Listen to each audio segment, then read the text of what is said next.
할렐루야. 아멘. 좌우에 계신 분들하고 인사합니다. 너무 잘 오셨습니다. 네, 감사합니다. 자, 오늘 말씀은 요한복음 19장 12절서부터 살펴보도록 하겠습니다. 자, 요한복음 19장 12절서부터 오늘 내일 말씀까지를 조금 커버를 하면서 요한복음을 마무리를 하려고 합니다. 그래서 양이 조금 많지만 우리가 좀 속도를 내서 한번 쭉 살펴보도록 하겠습니다. 자, 우리가 보고 있는 말씀은 이미 여러분들이 큐티를 통하여서 다 살펴본 내용들이니까 내용에 대한 것, 스토리에 대한 것들은 이미 다 아시는 것을 전제로 함께 더 보도록 하겠습니다. 자, 19장 12절서부터 12절 말씀만 같이 한번 읽어볼게요. 다 같이 시작. 이러함으로 빌라도가 예수를 놓으려고 힘썼으나 유대인들이 소리질러 이르되 이 사람을 놓으면 가이사의 충신이 아니니이다. 무릇 자기를 왕이라 하는 자는 가이사를 반역하는 것이니이다. 자, 예수님께서 유월절 전날 이제 잡히시게 되고 대제사장들에게 가서 신문을 당하시게 됩니다. 이제 신문 당하시고 난 뒤에 그들 스스로 이제 제목을 정해놓고 어떻게 죽일까라고 하는 것을 고민하는 가운데 빌라도 총독에게로 이제 예수님을 끌고 오게 되지요. 빌라도는 예수님이 죄가 있다라고 생각하지 않았죠. 죄가 없다, 무죄다라고 생각하는 가운데 여러 번, 여러 차례, 여러 가지 방법들로 예수님을 풀어주려고 애를 씁니다. 심지어는 20절 그 전에 말씀을 보면 어떤 내용까지 있었느냐? 예수님을 채찍질해서 조금 피 흘려지고 좀 불쌍하게 보여지면 그래도 이 정도면 됐지라고 살려주라고 얘기하지 않겠느냐라고 하는 그런 방법까지도 쓰기도 하고 6월절 특사로 제수 중에 한 명을 놓아주는데 가장 악랄한 강도한 사람을 데려다 놓고 누굴 놓아줄까라고 하는 그런 이제 술책도 써가면서 예수님을 놓아주려 했는데 자, 결국은 놓아줄 수 있었어요? 못했어요? 오늘 말씀 보니까 예수를 놓으려고 힘썼으나 라고 나와 있어요. 결국은 이제 마지막 우리가 결론을 알다시피 예수님을 결국은 내어주지 못하는 상황이 벌어집니다. 제가 왜 그랬을까라고 하는 거예요. 왜 그랬을까? 자, 우리 계속 요한복음의 말씀을 쭉 보면서 예수님이 잡히시는 순간서부터 몇 명의 인물들이 쭉 나오잖아요.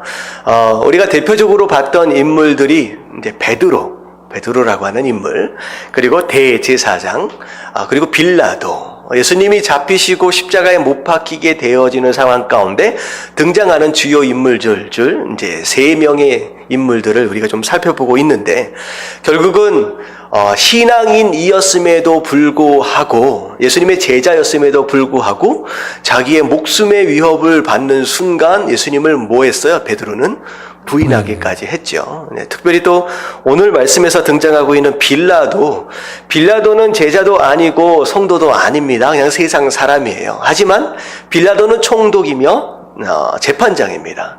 자, 이런 상황에 있는 이 빌라도가 왜 이런 잘못된 선택을 하게 되었느냐라고 하는 관점에서 우리가 좀 살펴볼 필요가 있다는 거죠. 분명히 빌라도는 예수님이 죄가 없다라고 하는 건 무죄라는 것을 알았어요. 자, 공의다, 공의를 실현해야 한다라고 하는 재판장의 입장에서 본다면 예수님을 당연히 뭐 해야 돼요? 놓아주는 것이 맞다라고 하는 거죠. 근데 이 빌라도는 놓으려고 하는 시도를 했지만 결국은 놓아주지 못하고 못 박는 데 내어줄 수밖에 없었다라고 하는 거죠. 결국은 무엇 때문이었냐? 무엇이 공의인지는 알지만 그 공의를 공의대로 실현하는 것으로 말미암아 장차 자기에게 뭐가 돌아올 것을 두려워한 거예요? 불이익이 돌아올 것을 이제 걱정한 겁니다. 그걸 두려운 거죠. 어떻게 보면 무엇이 옳은지를 알아요.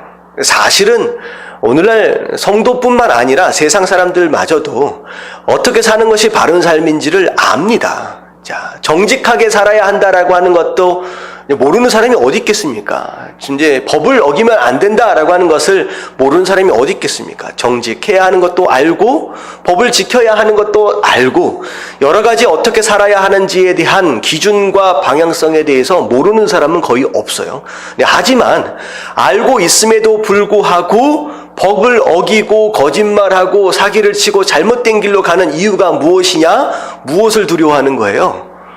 첫 번째는 손해볼 것에 대한 두려움이에요. 내가 정직하게 살면, 내가 법을 지키고 살면 손해볼 것에 대한 그런 두려움이 있는 거예요.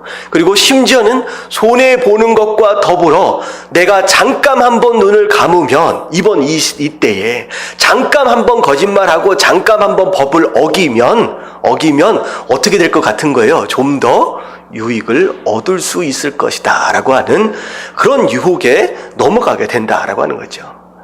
자, 우리 성도도 마찬가지입니다. 우리 살다 보면 여러 가지 유혹들이 있어요.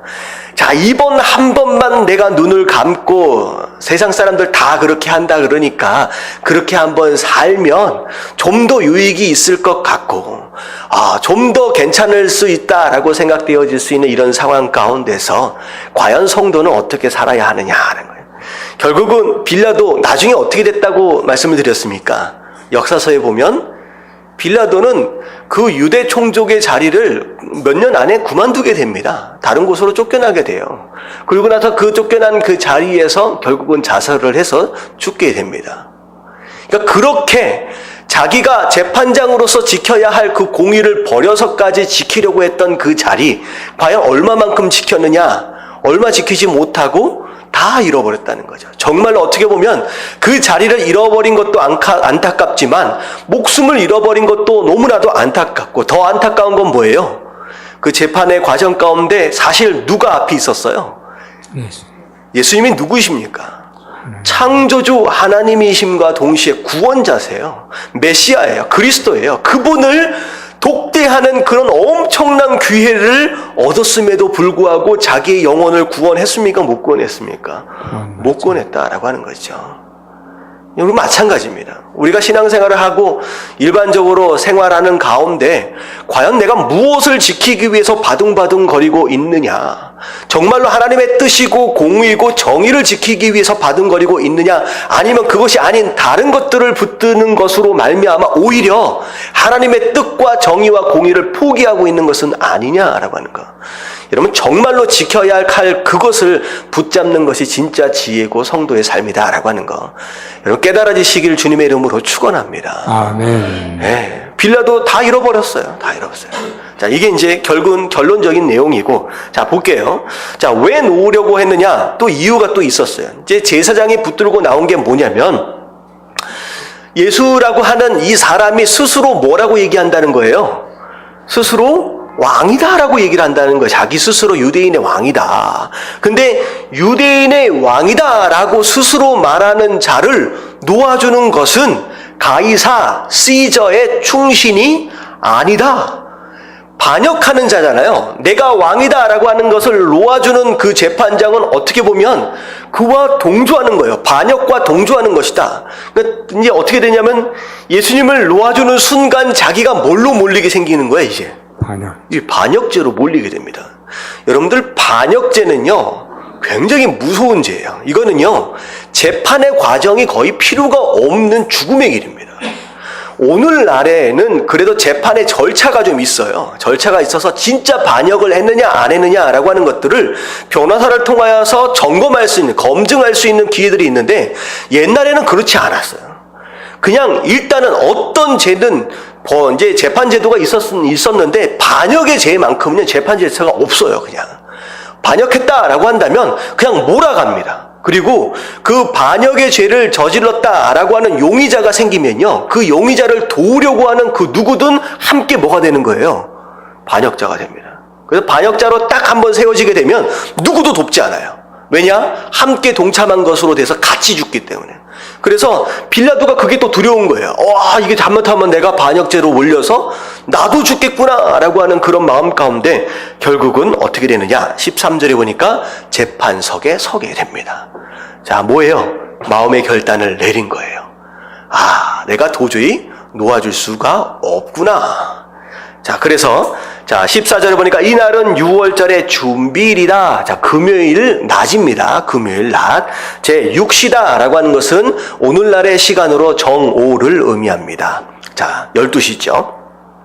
자, 빌라도가 유대인들 앞에 딱 섰습니다. 그리고 나서 너희의 왕이다 라고 하면서 지금 얘기를 하는 거예요. 그랬더니만 이 제사장들과 유대인들 군중들이 자 15절 같이 한번 읽어볼게요. 다 같이 시작. 그들이 소리 지르되 없이 하소서 없이 하소서 그를 십자가에 못 박게 하소서. 빌라도가 이르되 내가 너희 왕을 십자가에 못 박으랴. 대제사장들이 대답하되 가이사 외에는 우리에게 왕이 없나이다 하니. 예, 이 대제사장에 대한 내용이 또 이제 등장을 합니다. 자, 결국은 그들의 목적을 이루기 위해서 그들이 뭐라고 지금 고백하고 있는지 한번 읽어보세요. 가이사, 시저 외에는 왕이 없다라고 하는 이 고백은 신앙인이 할 수 있는 고백이냐는 거죠. 여러분들, 대제사장이 고백해야 할, 어떻게 보면 왕으로 인정해야 할 왕은 시저가 아니라 누구예요? 하나님이잖아요.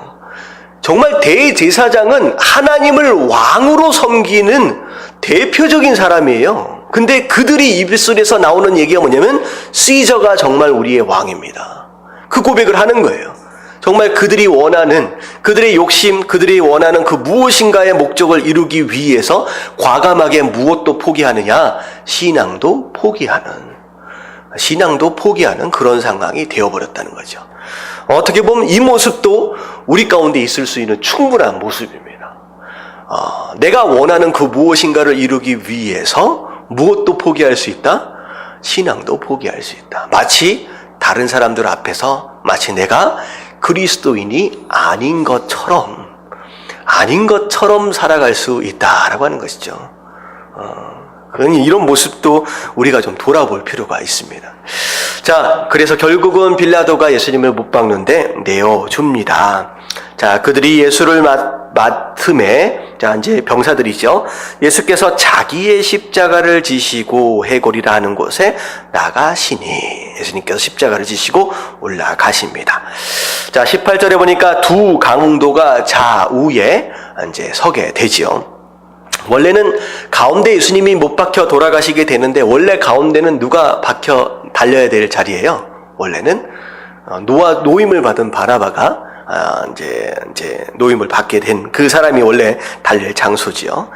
자, 빌라도가 이제 패를 씁니다. 이제 죄의 목을 쓰는 거예요. 무엇 때문에 이렇게 사형을 당하게 되는지. 자, 뭐라고 썼느냐? 나사렛 예수 유대인의 왕이라라고 기록을 합니다.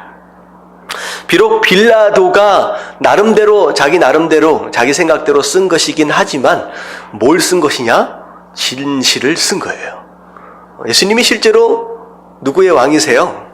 유대인의 왕이시고 만왕의 왕 되시죠. 만왕의 왕 되신다라고 하는 것을 어떻게 또 표현했느냐? 유대인의 말로 히브리어로만 쓴 것이 아니라 20절에 보니까 세 가지 언어로 함께 씁니다. 자, 히브리 말로, 로마 말로, 헬라 말로. 자, 히브리 말은 누굴 위한 거예요?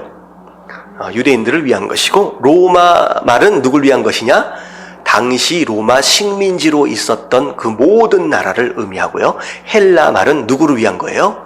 온 민족들을 위한 말입니다. 그때 당시에 알렉산더가 그리스가 인도까지를 점령했었기 때문에 인도까지 그리스 문명권 안에 들어와 있었거든요. 그러니까 그리스 말로까지 쓰여졌다라고 하는 곧 이 말이, 이 선포가 단지 유대인들에게만 선포되어지는 의미가 아니라 온 민족들을 향한 하나님의 선포다라고 이야기할 수 있는 거죠. 어떻게 보면 빌라도는 자기가 뜻하지 않는 가운데 하나님께서 하시고자 하는 그 말씀을 이 패에 기록하게 됩니다. 자, 대제사장들이 그렇게 써서 딱 올려놓은 걸 보니까 마음에 들어요, 안 들어요? 이 마음에 안 든 거예요. 자기가 유대인의 왕이다라고 그것 때문에 이제 속이 상해서 시기와 질투 때문에 지금 죽이게 됐는데 그게 딱 걸리니까. 그래서 앞에다 뭘 좀 붙여달라고 얘기를 했느냐? 자칭. 그러니까 실제로 유대인의 왕이 아니라 자기 스스로 그냥 미친 사람이다라고 지금 얘기를 하고 싶은 거예요. 미친 사람이다. 자칭이라는 말을 좀 적어달라라고 얘기를 했더니 빌라도가 어떻게 해요? 내가 쓸 것을 썼다. 자, 이 내가 쓸 것을 썼다라고 하는 건 두 가지 의미예요. 이거 원래 빌라도의 의도와는 상관이 없이 하나님의 음성입니다. 이거 자체가 뭐예요? 네가 뭐라고 얘기하든 예수 그리스도가 유대인의 왕이고 만왕의 왕인 것은 뭐라는 거예요? 진실이다라고 하는 거예요. 그게 영적인 의미입니다. 숨겨진. 그리고 빌라도는 무슨 의미에서 이런 얘기를 했을 것 같아요? 빌라도는 무슨 의미에서? 여러분, 빌라도는 굉장히 자존심이 상한 상태예요. 자기가 재판장이거든요. 자기가 놓아주려고 했거든요. 근데 지금 어떻게 하다가 죽이게 됐느냐? 유대인들의 강압적인 분위기 아래서 재판장으로서의 권위를 어떻게 한 거야? 스스로 포기할 수밖에 없었어요. 그러니까 얼마나 자존심이 상해요. 이제 그게 어떻게 보면 마지막으로 그 표를 딱 붙이면서 마지막 남겨진 뭘 한번 세워보겠다는 거예요. 자기 자존심 한번 세워보겠다. 야, 내 마음이다 한 거예요. 내 마음이다. 뭐라고 시비 걸지 말라. 내 마음이다 라고 해서 딱 써는 겁니다. 자, 오늘 여기까지 말씀을 통하여 우리가 크게 볼 두 가지 내용은 이제 이겁니다. 예수 그리스도가 우리의 왕 되시고 모든 민족의 왕 되신다라고 하는 것을 고백하시고 인정하시는 분 아멘 하십시다. 아멘. 여러분들, 이건 진리이고 우리가 절대 변해서는 안 되는 우리의 고백이고 믿음이어야 해요. 근데 오늘 말씀에 보면 베드로서부터 보면 베드로도 빌라도도 대제사장들도 어떻게 됐어요? 그들이 처해 있는 상황에 따라서 그들이 처해 있는 처지나 어떤 유익에 따라서 왕이 아닌데 왕이다라고 하기도 하고 왕 되신 분을 어떻게까지 하는 거예요? 죽여라까지 얘기도 하고. 여러분, 이런 상황이 벌어져서는 안 된다는 거죠. 어떤 상황, 어떤 유익의 조건들이 있다라고 할지라도 우리의 왕 되신 예수 그리스도는 항상 변하지 않고 항상 왕 되시다라고 고백할 수 있는, 자, 바로 그런 믿음의 소지자가 되어질 수 있게 되길 주님의 이름으로 축원합니다. 아멘. 바뀌어서는 안 돼요. 이럴 때는 왕이었다가 이럴 때는 아니었다가, 이럴 때는 자랑스럽게 여겼다가 이럴 때는 조금 부끄럽게 좀 숨겨놨다가, 이럴 때는 대놓고 내가 누굽니다 라고, 내가 장로입니다, 내가 집사입니다 라고 했다가, 내가 어떨 때는 살짝 숨기는, 이런 모습이 되어서는 안 되는, 어떤 상황이 되었든 담대하게 나의 왕은 예수 그리스도 한 분이십니다 라고 고백할 줄 아는, 바로 그것이 진짜 성도의 모습이어야 된다는 거예요. 여러분, 그런 성도들 되시게 되길 주님의 이름으로 축원합니다. 아멘. 아멘. 자, 넘어가겠습니다.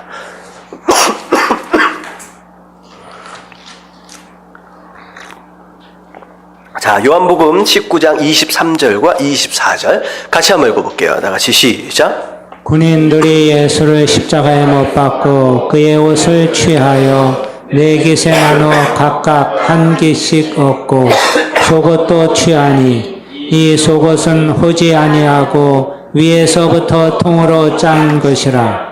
군인들이 서로 말하되 이것을 찢지 말고 누가 얻나 제비 뽑자 하니, 이는 성경에 그들이 내 옷을 나누고 내 옷을 제비 뽑나이다 한 것을 응하게 하려 함이로라. 군인들은 이런 일을 하고. 자, 예수님께서 십자가에 못 박히시는 상황, 이제 십자가 처형은 그 당시에도 그렇고 지금까지로 봐서도 가장 처참하고 가장 수치스러운 사형 제도입니다. 이제 사형을 당할 때 높은 나무 위에 못이 박혀서 매달리기도 하지만 굉장히 큰 고통 가운데 오랫동안 고통을 느끼다가 죽는 그런 처형이죠. 그래서 예수님은 사실 한 3시간 정도 고통을 당하시다가 돌아가셨어요. 정오에, 아까 지금 보니까 정오였잖아요. 정오에 목박힘을 당하시고 3시 정도에 이제 운명을 하셨으니까 약 3시간, 4시간. 근데 일반적으로 십자가에 못 박히게 되면 일주일에서 심지어 2주일 정도를 매달려 있게 됩니다. 이제 굉장히 어려움이 점점 천천히 죽어가게 되는 그런 이제 굉장히 잔인한, 그래서 진짜 악랄한 강도나 정말로 반역죄를 저지른 사람들에게 본보기로 이제 보이는 그런 처형의 방법이죠. 그리고 더군다나 이제 뭐 벌거벗김을 받는 상태에서 매달려 있기 때문에 그야말로 수치스러운 어떤 그런 죽음이죠. 오늘 23절, 4절을 보니까 예수님의 옷이 다 벌거벗김을 당한 상태에서 속옷과 겉옷이 전부 다 이제 군인들에게 나누어지는 상태가 된 거예요. 자, 겉옷 같은 경우에는 이제 네 깃으로 나눠서 이제 서로 나눠서 갔습니다. 근데 속옷 같은 경우에는 호지 않았다라고 하는 것이 뭐냐면 바느질 되어진 게 아니라는 거예요. 통으로 짜져인 겁니다. 그 당시에는 이런 바느질 되어지지 않는 통으로 되어 있는 이 큰 천은요 굉장히 귀한 거예요. 그래서 그것을 이제 잘라내면 가치가 확 떨어지기 때문에 그거 자체를 제비를 뽑아서 이제 나누게 되는데 이 옷들마저도 속옷과 겉옷과 이 모든 것들이 다 나눠져지는 이런 모든 상황마저도 무엇이 응하게 되려 한 것이다? 하나님의 말씀이 응하기 위한 것이라는 거죠. 자, 요한복음은 나중에 설명에 한 번씩 나와요. 2번이 나오는데 요한복음의 가장 중요한 핵심 주제는 예수님이 누구다는 거예요? 그리스도다는 거예요. 요한복음의 가장 중요한 핵심은. 근데 예수님이 그리스도인 이유를 요한은 어떻게 계속 설명을 하고 있느냐? 성경이 응하고 있다라고 하는 이 표현으로 계속 예수는 그리스도다라고 증명하고 있는 거예요. 요한복음 1장서부터 쭉 나오는 내용입니다. 어떤 예수님이 어떤 일을 하실 때마다 꼭 요한은 뒤에다가 뭘 붙였느냐? 이 모든 것들이 구약에 예언되어져 있던 그 말씀이 이루어지기 위해서 이런 일이 일어나고 있는 것이다 라고 하는 것을 지금 제가 세워보진 않았지만 최소한 10번 이상이 나와요. 이제 요한이 예수님이 그리스도다라고 하는 것을 증명하는 방법이죠. 이것도 마찬가지입니다. 우리가 예수님을 왜 주님이다라고 부르고 그리스도다라고 부르느냐? 그냥 목사가 얘기하기 때문에가 아니라는 거예요.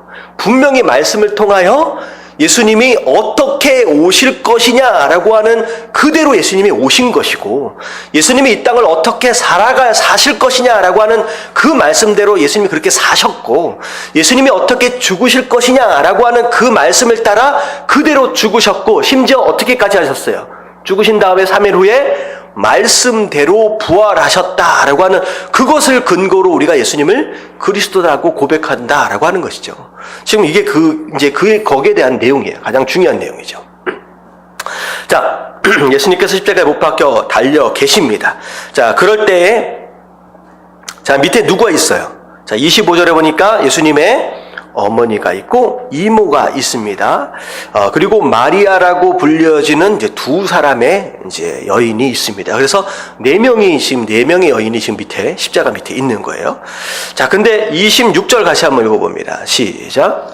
예수께서 자기의 어머니와 사랑하시는 제자가 곁에 서 있는 것을 보시고 자기 어머니께 말씀하시되 여자여 보소서 아들이니다 하시고. 네, 이 여자여라고 부르는 이 호칭은 요한복음에만 보면 몇 번째 등장하는 호칭이냐? 2번째 등장하는 호칭이죠. 세 번째인가요? 제가 기억하기로는 맨 처음에 어디서 불러요? 이 여자여. 포도주. 네, 포도주 만드는 가나의 혼인잔치에서 한번 부르고 그 다음에 여기서 부르는 거예요. 또 있나요? 아닌 것 같은데. 제가 기억하기로는 2번째입니다. 이제 몇 번째냐라고 하는 게 중요한 건 아니고요. 이게 뭐냐면 특별히 어머니를 대할 때 항상 어머니라고 부르셨을 것 같아요. 근데 특별히 여자여라고 부르시는 때가 딱 있다는 거죠. 그때는 아들과 어머니 사이가 아니라 어떤 관계에 있을 때 하나님과 피조물의 관계에 딱 서는 순간만큼만은 뭐라고 부르느냐? 어머니라고 부르지 않고 여자여라고 부릅니다.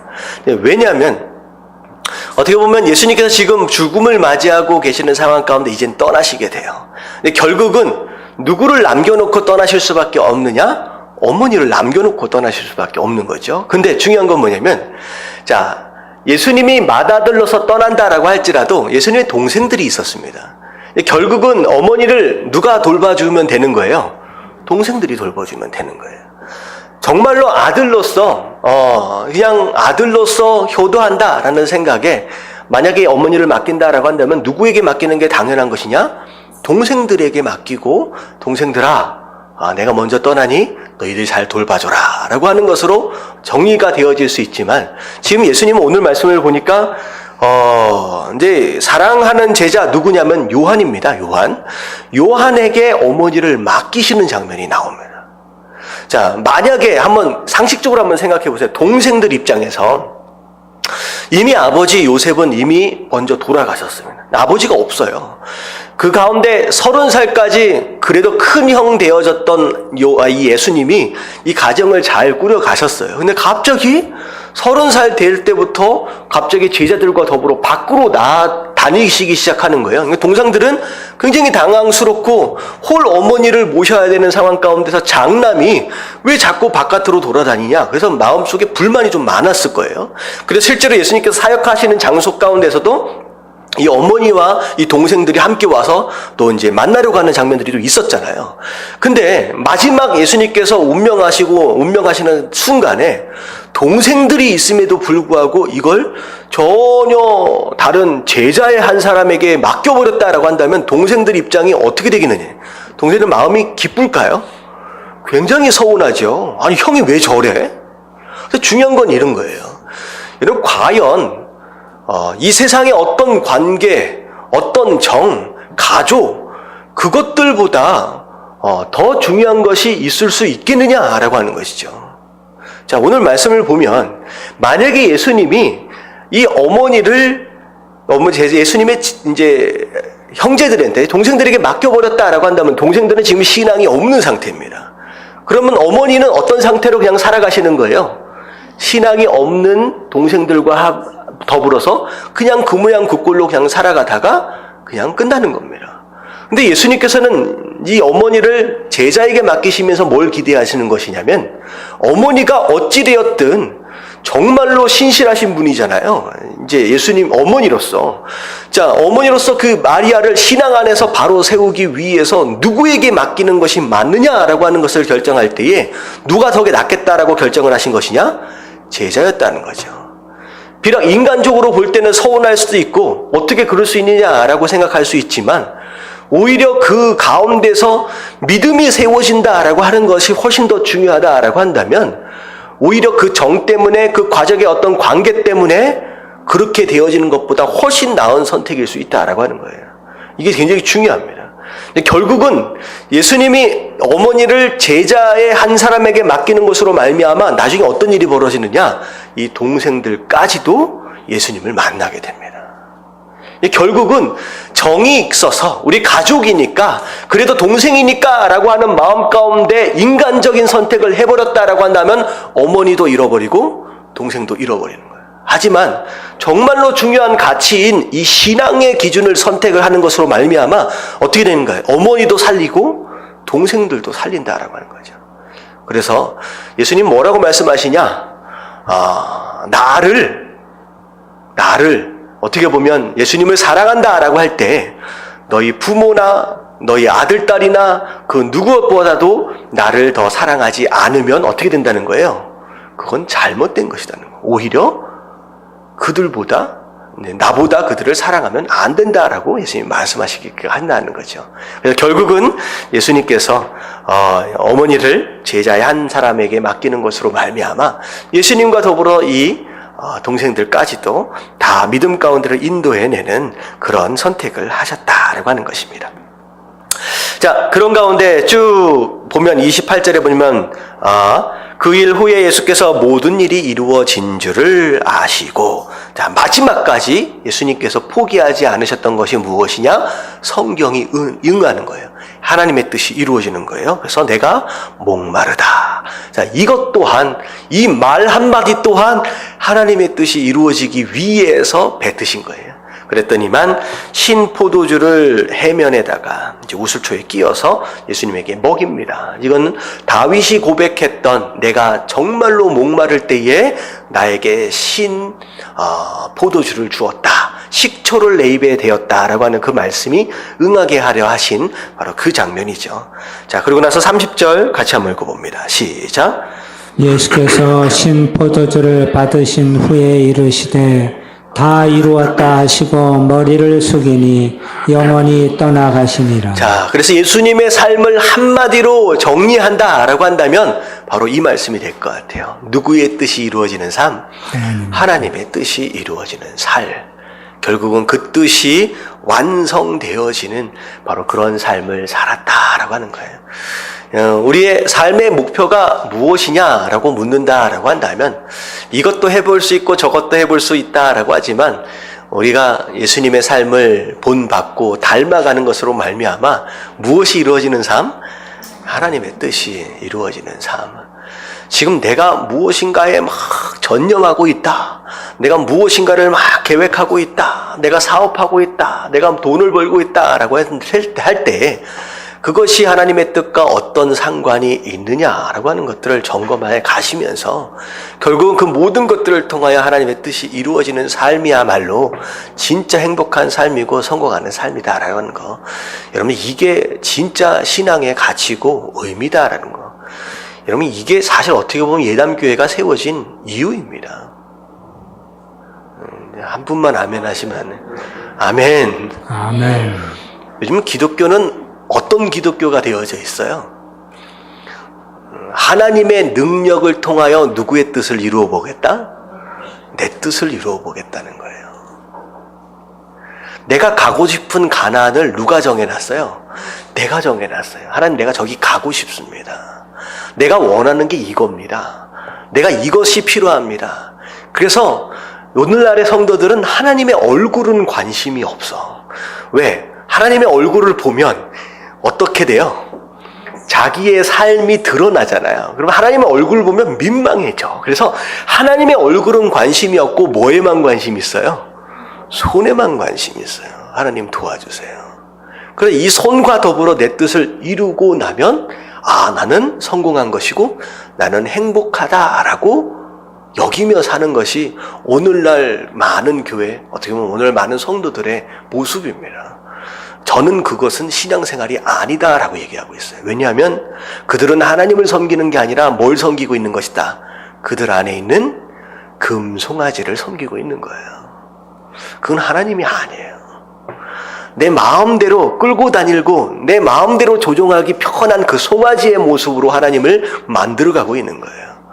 그럼 그건 잘못된 겁니다. 이건 신앙이 아닙니다. 진짜 신앙은 뭐예요?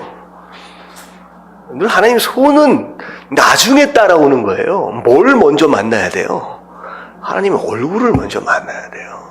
그 얼굴을 먼저 대면하고 그 하나님께서 내 삶 가운데 품으신 뜻과 비전과 꿈이 목적이 무엇인지 그 뜻이 무엇인지를 발견하고 그 가운데 어떻게 하기를 작정하는 거예요. 그렇게 순종하기를 작정하는 거예요. 하나님 나를 위하여서 예배해 놓으신 가나안이 어딥니까? 라고 묻는 거예요. 내가 저기가 가나안입니다 라고 얘기하는 게 아니라 나를 위하여서 내가 가야 할 가나안이 어딥니까? 라고 묻는 거예요. 그리고 나서 하나님 말씀해 주시면 어떻게 하기로 작정하는 거예요. 내가 그 가나안을 가겠습니다 라고 결단하는 거예요. 중요한 건 뭐냐면 가겠습니다 라고 결단은 했는데 가는 게 쉬워요 어려워요? 어려워요. 그래서 무엇가 필요한 거예요? 하나님의 손이 필요한 거예요. 하나님, 내가 하나님께서 정해주신, 하나님께서 나를 위해서 준비해주신 그 가나안을 가기 원하는데 그 사명을 감당하기 원하는데 내 힘으로 내 능력으로 내 실력으로 안 되네요. 하나님 어떻게 해야 합니까? 라고 하실 때 자 이젠 내가 너를 도와줄게 라고 보여주시는 게 하나님의 손이에요. 자, 뭐가 우선인지가 헷갈리면 안 되는 거예요. 여러분 먼저 얼굴을 만나시게 되길 주님의 이름으로 축원합니다. 아멘. 예수님 마찬가지예요. 태어나시는 순간서부터 예수님 스스로 계획하신 적이 없어요. 나는 이것을 위해 왔노라. 뭘 위해 왔어요? 십자가를 지기 위해 왔노라라고 말씀하시고 마지막 순간까지 그것을 이루기 위해 달려가셨고 그것을 이루시는 순간 뭐 했다? 다 이루었다라고 말씀하십니다. 여러분 이게 신앙입니다. 다른 사람 누가 어떻게 산다라고 하는 걸 좀 내려놓고 나만큼이라도 우리만큼이라도 그 하나님의 얼굴을 구하고 여러분 제대로 된 방향으로 신앙생활을 할 수 있게 되길 주님의 이름으로 축원합니다. 아멘. 자 넘어갈게요. 자 31절만 같이 한번 읽어봅니다. 다 같이 시작. 이날은 준비일이라 유대인은 그 안식일이 큰 날이므로 그 안식일에 시체들을 십자가에 두지 아니하려 하여 빌라도에게 그들의 다리를 꺾어 시체를 치워달라 하니 자, 십자가 처형은 굉장히 오래 진행되어지기 때문에 더군다나 처형된 그 날이 6월절 바로 전날이었어요. 금요일 오후 정오였습니다. 자, 금요일 정오였는데 해가 지는 순간서부터 6월절이 시작됩니다. 6월절이 되어지면 큰 명절이기 때문에 시체를 위에다 달아 올려놓지를 않습니다. 그래서 빨리 내려달라고 얘기를 한 거예요. 그리고 이 대제사장들은 그것을 또 염두에 놓은 것이 있습니다. 왜냐하면 예수님이 대부분 어디서 사역하셨어요? 예루살렘이 아니라 갈릴리에서 사역하셨어요. 자, 예루살렘에는 별로 아는 사람이 없습니다. 예수님과의 관계가 가까운 사람이 그렇게 많지가 않아요. 근데 지금 어떻게 된 상황이냐? 6월절이 되어지게 되면 6월절 잔치를 함께 참석하기 위해서 전국에 갈릴리뿐만 아니라 전국에 퍼져 있는 유대인들이 다 어디로 몰려오게 돼요? 예루살렘으로. 그러면 갈릴리에서 가장 많은 활동을 하셨기 때문에 갈릴리에 가장 많은 예수님을 아는 사람이 많아요. 근데 그들이 만약에 올라왔는데 십자가에 예수님이 달려 계시는 걸 만약에 목격을 하게 되면 완전히 전세가 뒤집어질 수 있다는 거죠. 사실은 유대인들이 총독에게 나아갈 때 자기 무리들을 끌고 갔습니다. 하지만 대부분의 많은 어떻게 보면 갈릴리 지역의 시골에 있는 예수님을 많이 아는 사람들은 예수님이 처형당하는 것을 만약에 아는 순간 이건 난리가 나는 거죠. 그래서 대제사장들이 스스로 그걸 두려워하는 거예요. 이게 시체가 매달려 있으면 안 되니까 눈에서 빨리 치워야 된다라고 하는 결정하에 다리를 꺾을 것을 요청을 합니다. 다리를 꺾는다라고 하는 것은 십자가 처형은 피를 많이 흘려서 죽는 게 아니에요. 어떻게 해서 죽느냐? 숨이 막혀서 죽습니다. 숨이 막혀서. 그래서 체중이 계속 이제 무거우니까 밑으로 내려가니까 못 박힌 다리로 끌어올려요. 그래서 숨을 쉴 수 있게끔. 왜냐면 이제 축 늘어지면 횡격막이 위로 달라붙어 올라가기 때문에 이 허파가 있을 공간이 좁아집니다. 그래서 숨을 못 쉬어요. 그래서 이제 어떻게 되냐면 조금이라도 더 살기 위해서 오르락 내리락 하는 것을 수십 차례, 수백 차례를 반복하다가 지쳐서 죽는 거예요. 근데 이 무릎이 꺾어지면 더 이상 올릴 수 있는 힘이 없기 때문에 거기서 숨이 막혀서 죽는 겁니다. 결국은 그렇게 해서 죽이자라고 했는데 이것도 하나님의 말씀이 이루어지기 위한 것이었다는 거예요. 양쪽에 있는, 자 보세요. 3명의 죄인들이 십자가에 못 박혀 있으면 자, 다리를 꺾겠다라고 결정을 했어요. 그러면 어떻게 하는 게 맞아요? 오른쪽서부터. 한 사람씩 꺾고 가면 맞는 거잖아요. 근데 재밌는 게 뭐냐면 어떻게 꺾었어요? 양쪽을 한 사람을 꺾고 중간에를 뛰어넘고 꺾은 다음에 가운데를 마지막으로 보는 거예요. 그리고 나서 딱 보고 나서 이미 죽었네? 그러면 죽었다라고 할지라도 어떻게 하면 되는 거예요? 들고 있던 망치로 무릎을 깨면 되는 것인데, 다리를 꺾으면 되는 것인데, 들고 있던 망치를 내려놓고 창을 들고 옆구리를 찔러서 피를 냈다. 이것은 원래 상식적으로 얘기하면 이렇게 될 수 있는 이제 뭐라 그랬죠? 확률이 거의 없는 거죠. 근데 결국은 이 모든 과정들 또한 심지어 죽어서까지도 죽으심 이후까지도 뭐가 응하도록 하기 위한 것이다. 말씀이 응하도록 하신 것이다. 왜 예수님의 무릎이 꺾어지면 안 돼요? 왜 꺾어지면 안 돼요? 말씀 어디에 나와 있어요? 예수님은 지금 6월절 어린 양으로 잡히세요. 자, 6월절 어린 양, 우리가 출애굽기에 한번 봤을 것 같습니다. 6월절 어린 양은 솥에 넣고 삶때 절대 뭘 꺾지 말라? 관절을 꺾지 말라라고 말씀하시죠. 통째로 집어넣으라는 거예요. 솥 안에 어린 양을. 결국은 6월절 어린 양은 어떤 뼈도 꺾어져서는 안 된다라는 거예요. 그래서 얼마나 불편해요. 뼈를 꺾지 않고 솥 안에다 넣는다라고 하는 것 자체가. 근데 그것이 예수님의 죽음을 상징하고 있기 때문에 그것을 그대로 해야 할 뿐만 아니라 그대로 죽으셔야지 예수님이 그리스도가 되신다라고 하는 것이죠. 그래서 이것마저도 말씀이 응하도록 하시기 위해서 꺾어지지 않습니다. 자, 결국은 피와 물을 옆구리를 찔려서 이제 쏟으시게 되고, 이 모든 것들을 이제 보고 있는 많은 사람들이 말씀이 응해 가고 있는 이 모든 것들을 통하여 그가 그리스도구나, 그가 이야기한 것이 참이었구나라고 하는 것을 하나하나 이제 고백하게 되는 것이죠. 그게 35절, 36절에 나옵니다. 자, 38절과 39절은 한번 읽어보면 좋을 것 같아요. 다 같이 읽겠습니다. 시작. 요셉은 예수의 제자이나 유대인이 두려워 그것을 숨기더니 2일 후에 빌라도에게 예수의 시체를 가져가기를 구하매 빌라도가 허락하는지라. 이에 가서 예수의 시체를 가져가니라. 일찍이 예수께 밤에 찾아왔던 니고데모도 모략과 친명 섞은 것을 100리터라쯤 가지고 온지라. 자, 여기까지요. 자, 예수님이 십자가에 못 박혀 돌아가시는 순간 갑자기 등장하는 두 명의 인물이 있습니다. 그 중에 한 명은 이미 요한복음 3장에 한번 등장했던 인물이죠. 두 번째 인물 니고데모라고 하는 사람은 어떻게 보면 이제 관리였어요. 이제 뭐죠? 사내들인의 의원직위를 가지고 있는 높은 사람입니다. 근데 갑자기 예수님을 언제 찾아왔어요? 그때 밤에 몰래 찾아와서 예수님께 구원받으려면, 영생을 얻으려면 어떻게 해야 합니까? 라고 물었던 자입니다. 자, 예수님이 뭐라고 대답해 줬어요? 하나님이 세상을 이처럼 사랑하사.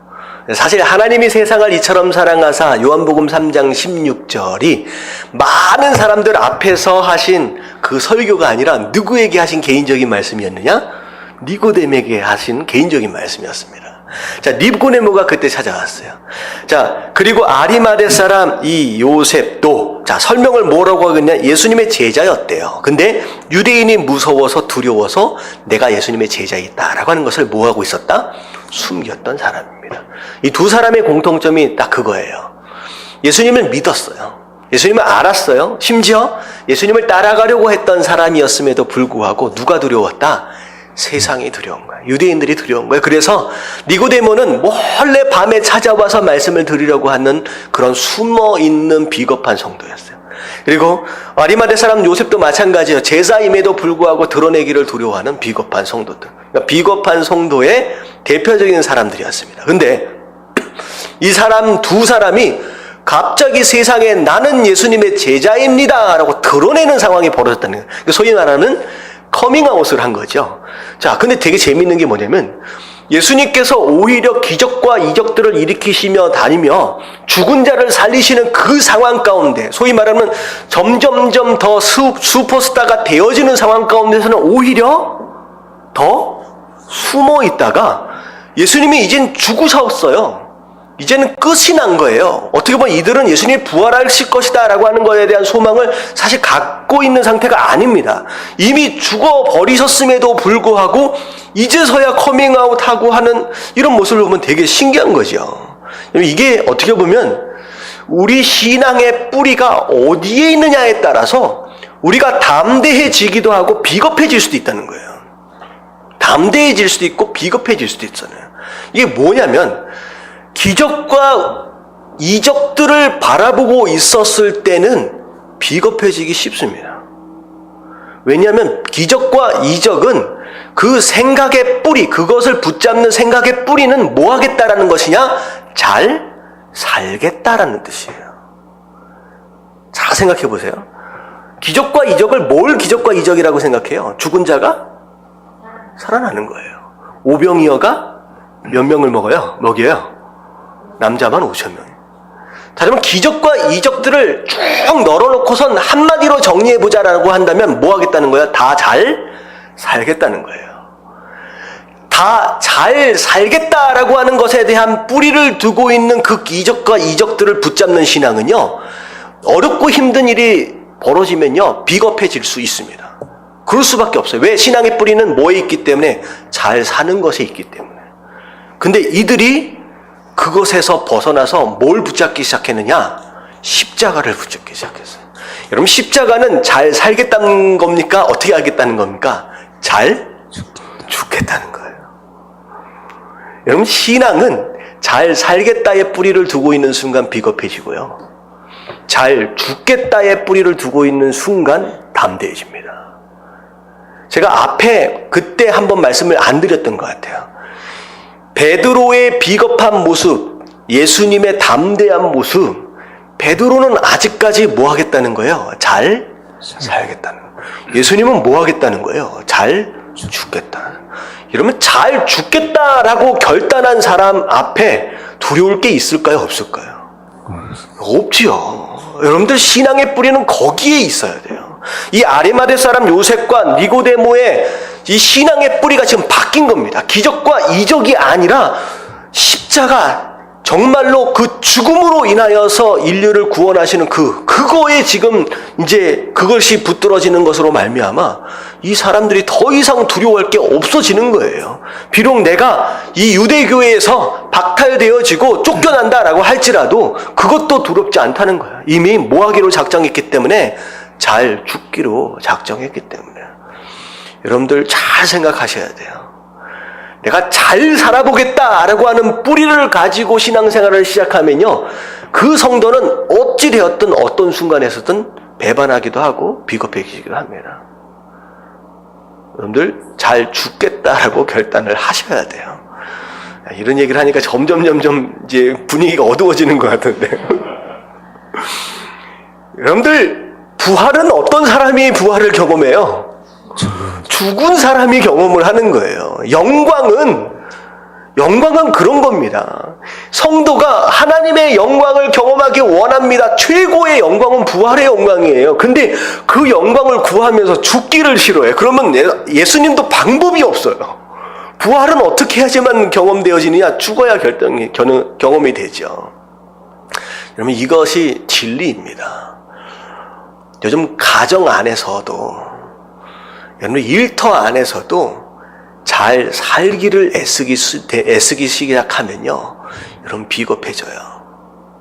여러분 가정 안에서, 일터 안에서, 교회 안에서 잘 죽기로 결단하십시오. 아멘.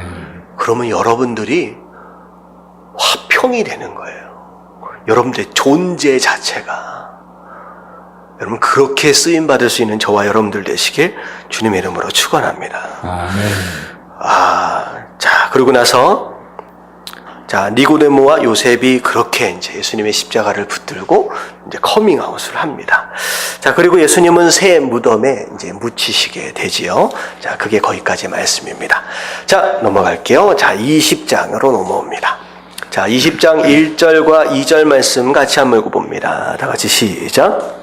안식 후 첫날 일찍이 아직 어두울 때 막달라 마리아가 무덤에 와서 돌이 무덤에서 옮겨진 것을 보고 시몬 베드로와 예수께서 사랑하시던 그 다른 제자에게 달려가서 말하되 사람들이 주님을 무덤에서 가져다가 어디 두었는지 우리가 알지 못하겠다 하니.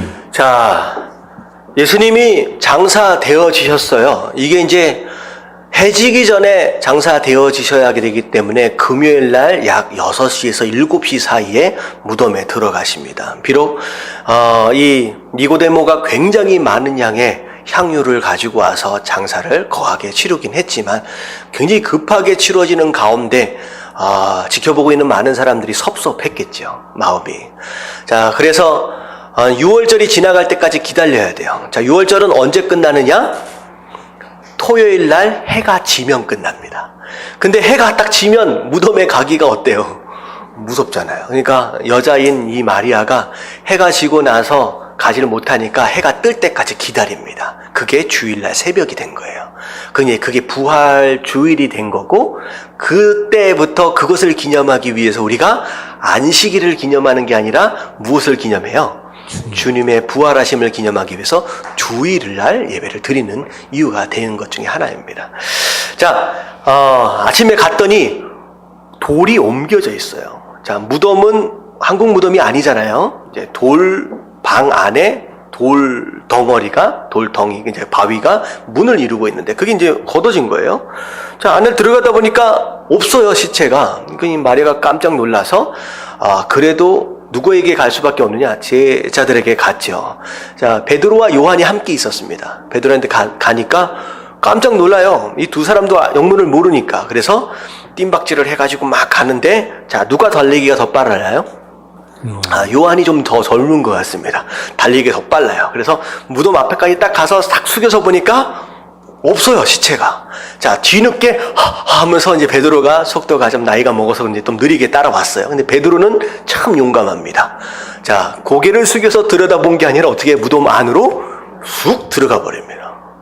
들어가는 거예요. 용감해요. 딱 들어가 보니까 안에 뭐가 있느냐? 머리를 쌌던 수건과 몸을 쌌던 세마포가 분리가 되어서 접어져 있어요. 다시 말하면 누군가가 갑자기 시체를 훔쳐간 것이 아니다는 거죠. 갑자기 급하게 어떻게 된 것이 아니라 무슨 사건이 있었고 그 사건으로 말미암아 잘 정리정돈이 되어 있는 상태였습니다. 자, 그 가운데 9절 말씀이 중요해요. 자, 분명히 예수님께서는 제자들에게 예루살렘으로 올라오시는 길 가운데 적어도 3번 이상을 내가 나무에 달릴 것이고 3일 후에 어떻게 된다? 부활한다 라고 말씀하셨음에도 불구하고 제자들은 어떻게 생각했느냐? 9절 말씀 한번 읽어볼게요. 시작. 그들은 성경에 그가 죽은 자 가운데서 다시 살아나리라 하리라 하신 말씀을 아직 알지 못하더라. 네, 아직 알지 못한다 라고 하는 것은 어떻게 보면 들었어요. 분명히 부활한다는 걸. 근데 지금 그 말씀이 기억이 나요? 안 나요? 안 나요. 분명히 들었는데 기억이 안 나는 거예요. 다시 말하면 그러니까 히어링은 됐는데 뭐는 안 된 거예요. 리슨이 안 된 거예요. 머리 안으로 접수가 안 된 거예요. 왜 그랬다라고 말씀을 드렸어요. 지금 수요일날 계속 말씀을 드렸죠. 네. 자기 마음 가운데, 내 마음 가운데 내 생각으로 너무 가득 차 있는 거예요. 제자들 마음 가운데 예수님이 그 말씀을 하실 때 제자들 마음 가운데 무슨 생각으로만 가득 차 있어요? 예수님이 예루살렘으로 올라가면 이제 왕이 되시면 나는 어떤 자리를 차지할까? 나는 어떤 영광을 누릴까? 누가 먼저냐? 서열을 정하자. 이것에만 오로지 제자들이 머릿속에 가득 차 있던 사람. 그러니까 갑자기 중간중간 예수님이 내가 죽는다라고 말씀하시니까 의도적으로 자기 생각과 맞지 않으니까 어떻게 돼요? 의도적으로 그 말씀을 내 안에서 밀어내는 거예요. 거부하는 거예요. 마찬가지입니다. 여러분들이 말씀을 들을 때 여러분들의 가치관과 세계관과 여러분들의 계획과 고집과 이런 것들로 가득 채워져 있으면 여러분 들리지가 않습니다. 심지어 예수님 뭐라고까지 말씀하셨느냐? 내가 너희 마음 가운데 내 말씀이 너희 마음 가운데 들어갈 곳이 없다. 그래서 너희가 나를 죽이려고 하는구나 라고까지 말씀을 하시는 거예요. 우리 마음의 공간, 이 공간이 비어져 있어야 예수님 말씀이 들립니다. 그리고 심지어는 내 생각하고 다르면 스스로 거부하는 거예요. 이건 아니지, 저건 아니지 하면서. 그러니까 결국은 결정적인 이 순간이 되었음에도 불구하고 예수님 말씀이 떠올라야 되는데 기억조차도 안 나요. 그리고 어떻게 해요, 그들이? 두 제자가 자기 지의 집으로 돌아갔다. 뭐 한 거예요, 그냥? 예수님의 십체가 없어졌구나 라고 결론을 내리고 그냥 가버린 거예요. 여러분들 신앙생활 할 때 내 생각과 내 계획과 내 뜻으로 가득 차 있고 그것에 대하여 믿음으로 반응하지 못하는 사람들은요, 빈 무덤을 보고서도 부활을 느끼지 못하고 절망 가운데 집으로 돌아갈 수밖에 없습니다. 여러분들 성경 안에서의 빈 무덤은 무엇이냐? 승리예요.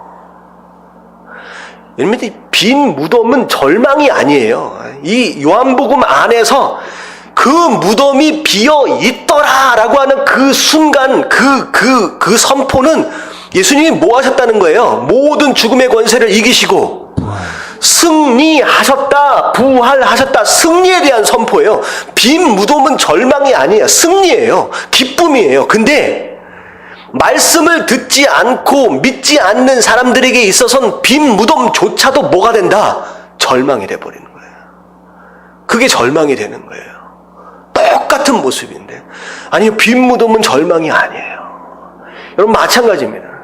예배를 드릴 때도 내 생각으로 가득 차 있고 믿음이 없는 자로 예배 가운데 나아가는 사람들은요, 예배 가운데 뭐만 보고 가는 거예요?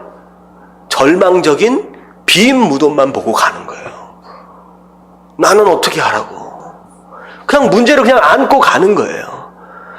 여러분들 진짜 말씀을 들으시고 그것을 믿음으로 받으심으로 말미암아 빈 무덤을 승리로 해석해낼 수 있는 저와 여러분들 되어지시길 주님의 이름으로 축원합니다. 아멘.